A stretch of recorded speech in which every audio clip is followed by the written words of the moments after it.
I would like to say a few words in English.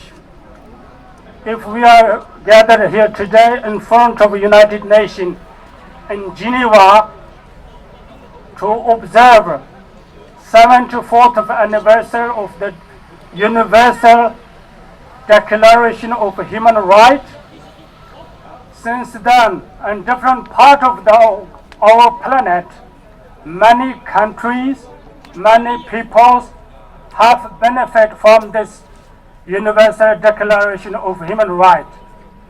But some part of our planet, especially under Chinese dictatorial and colonial regime, Tibetan people, Uyghur people, South Mongolian has repressed since more than 70 years. So, as a Tibetan from diaspora, we want to be the voice of the voiceless, our brother and sister who are under Chinese illegal occupation. According Chinese communist regime and Tibetan, everything going fine. If it is the case, we invite Chinese authority to let United Nations a fact-finding mission let in and Tibet and United States, EU, international media, let them go on Tibet and check the fact on the ground. That is how international communities works.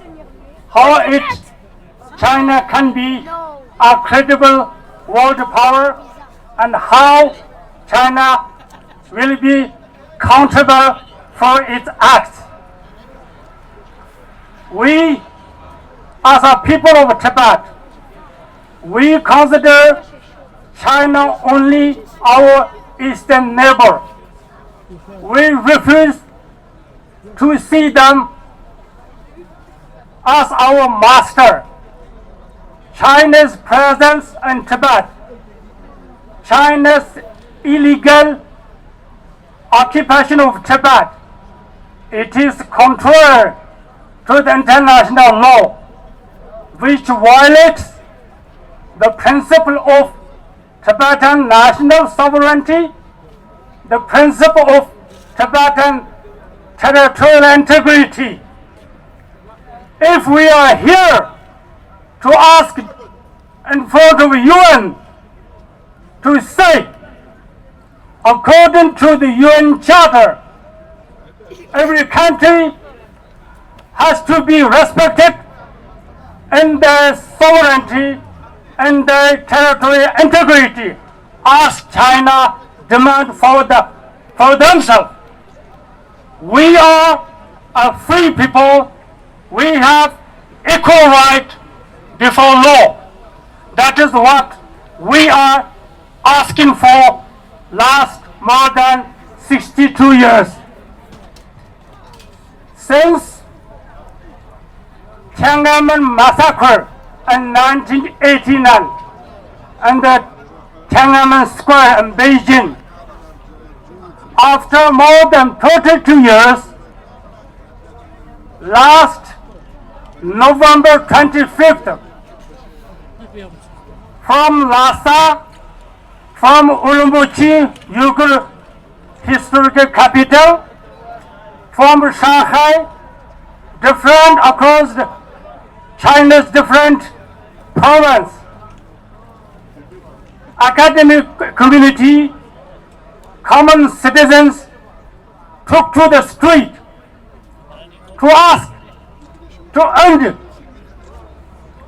Chinese communist general lockdown. To be full on information, since the beginning of the 2020, China's Xi Jinping's regime has delayed the declaration of the outbreak of the COVID-19, which has spread contaminated all the continent across the globe, and which provoked untimely millions and millions of deaths, and lockdown of the world economy, which created social misery, which took away people's basic right and freedom. China, so far, to my knowledge, refused UN mission, World Health Organization's delegation to let them carry a free, open, transparent, independent inquiry. China's authority failed to answer to its international obligation. So, last November, millions of Chinese citizens, they cried, they risked their lives because they are under military surveillance and repression, in spite of their life-risking challenge. They shouted and to the government of Communist Party to end the restriction, to end dictatorship, and to give the Chinese people basic right and freedom.